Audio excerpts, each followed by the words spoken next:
আশা করি সবাই ভালো আছেন, আমিও ভালো আছি। তো আবার আসলাম আপনাদের মাঝে আরেকটি ভিডিও নিয়ে। তো এই ভিডিওতে আমি কথা বলবো যে আমার পিছনে যে গাছগুলো আছে, যেটা ফলের গাছ, যেটা মূলত একটি ফলের গাছ।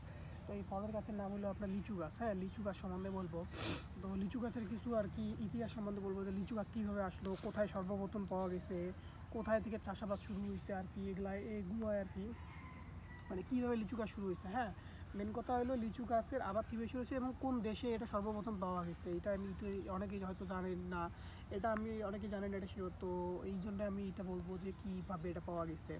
তো এই লিচুটা, হ্যাঁ, এই লিচু হলো আপনার দক্ষিণ পূর্ব চীনের কুয়াংতুং এবং ফুচিয়েন প্রদেশের গ্রীষ্মমণ্ডলীয় অঞ্চলের একটা স্থানীয় ফল, বা যেটা বলা গাছ। হ্যাঁ, কী ফল? এটা হলো দক্ষিণ পূর্ব একটা দক্ষিণ পূর্ব চীনের শহরের নাম হলো কুয়াংতুন, আর একটা শহরের নাম হলো ফুচিয়েন। হ্যাঁ, এইগুলাই হলো আপনার হলো এই লিচু গাছটা আর কি বলা যায় হলো আপনার এই যে অঞ্চলের স্থানীয় অঞ্চল। হ্যাঁ, তো এইখানে 11শো শতক থেকে কিন্তু এর চাষাবাদ শুরু হয়েছিল, মানে এটা খুব বলা আছে আর কি। 11শো শতক থেকে সর্বপ্রথম চীনে আর কি, মানে এই চীনের যে শহর দুটোর নাম বললাম, এই শহর দুটো রেখে প্রথম এই লিচু চাষাবাদ শুরু হয়েছিল।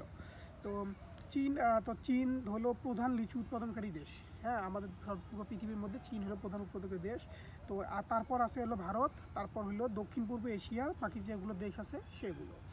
তো ভারতীয় উপমহাদেশের তারপর হলো মাদাঙ্গার, তারপর হলো দক্ষিণ আফ্রিকার, এইগুলো দেশগুলোতেও কিন্তু আবার আপনার এই লিচু চাষ এখন পর্যন্ত হয়ে আসতেছে বা এখন হচ্ছে। তো লিচু হলো একটা আপনার লম্বা এবং চিরহরিত গাছ। হ্যাঁ, লম্বা হবে এবং চিরহরিত হবে, এটা হলো লিচুর গাছের বর্ণনা। তো এই গাছ থেকে আপনার রসালো শ্বাসযুক্ত ছোট ছোট ফল পাবেন। হ্যাঁ, যেগুলো লিচু বলা হয় ওগুলোকে। তো ফলটি বহিরা বরণ অমিশ্রণ এবং লালচে গোলাপি বর্ণের হবে, যা খাওয়া যাবে না বাইরেরটা। তারপর হলো আবরণের ভেতরে যেটা থাকবে সেটা হলো সুমিষ্ট রসালো শ্বাস। আবার বিভিন্ন মিষ্টি জাতীয় খাবারের সাথে কিন্তু এটা পরিবেশন করা হয়। তো লিচু বীজের মধ্যে যেটা মিথিলিন সাইক্লোপেন গ্লাইসিন থাকে, যা হাইপোগ্লাইমেসিয়া সৃষ্টি করতে পারে। তো এর কারণে অপুষ্টিতে ভোগা ভারতীয় এবং ভিয়েতনামি শিশুদের যারা লিচু খায় তাদের মধ্যে অ্যান্থোসেফ্যালাইট প্রাদুর্ভাবজনিত হাইপোগ্লাইসেমিয়া কিন্তু দেখা যায়। যা মস্তিষ্কে আক্রান্ত করে এবং কার্যক্ষমতা কিন্তু নষ্ট করে ফেলে আস্তে আস্তে। তো এই কারণে কিন্তু এইটার তাদের মৃত্যু হতে পারে।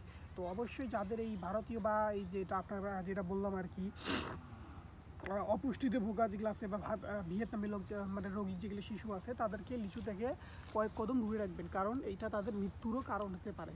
তো এইটা আপনি খেয়াল রাখবেন, এই সব শিশুদের যাদের এই দুইটা রোগ আছে তাদেরকে লিচু খাওয়ানো যাবে না। লিচু খেলে যে বললাম যে তাদের শরীরে যে গ্ল্যামোক্স সেটা বেড়ে যাবে এবং তারা মৃত্যু থেকে ঝুঁকিতে পারবে।